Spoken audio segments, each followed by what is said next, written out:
હવે જોઈએ સમાચાર વિગતવાર। જામનગરમાં ઉજાલા ગુજરાત સમારંભમાં વસુબેન ત્રિવેદીએ કોંગ્રેસ પર આકરા પ્રહાર કર્યા હતા। ઉજાલા ગુજરાતથી છેવાડાના માનવીને આર્થિક લાભ થશે। જામનગરના ઓસવર્ડ સેન્ટર ખાતે ભાજપની કેન્દ્ર સરકારને 2 વર્ષ પૂર્ણ થયા ત્યારે ઉજાલા કાર્યક્રમનો એલઈડી વિતરણ સમારંભ યોજવામાં આવ્યો હતો।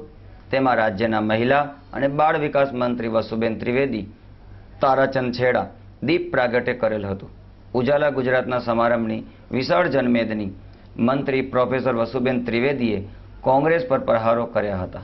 તેઓ ગુજરાતની ભાજપ સરકાર વિકાસની રાજનીતિથી કામ કરે છે ત્યારે કોંગ્રેસે પીવાના પાણી, સફાઈ જેવા પ્રશ્નો ઊભા કરીને મહાનગરપાલિકામાં ખોટી કાગડોળ મચાવી રહી છે।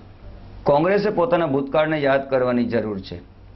આ સમારંભમાં ધારાસભ્ય ચીમનભાઈ સાપરિયા, મેઘજીભાઈ ચાવડા, મહાનગરપાલિકાના મેયર પ્રતિભાબેન કનકરા, કોર્પોરેટરો, કલેક્ટર, જિલ્લા વિકાસ અધિકારી સહિતના મહાનુભાવો હાજર રહ્યા હતા।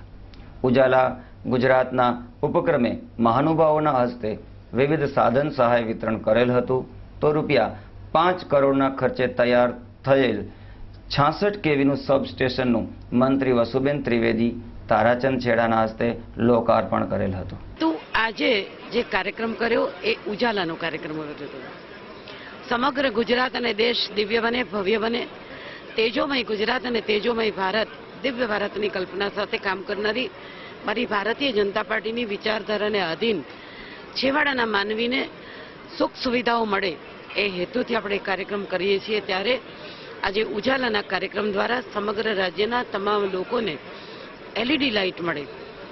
એલઈડી લાઇટ એટલા માટે કે એને કારણે જે વીજળીની બચત થશે, લોકોને આર્થિક ભારણ પણ ઓછું થશે અને એને કારણે એ બીજા કામો પણ કરી શકશે।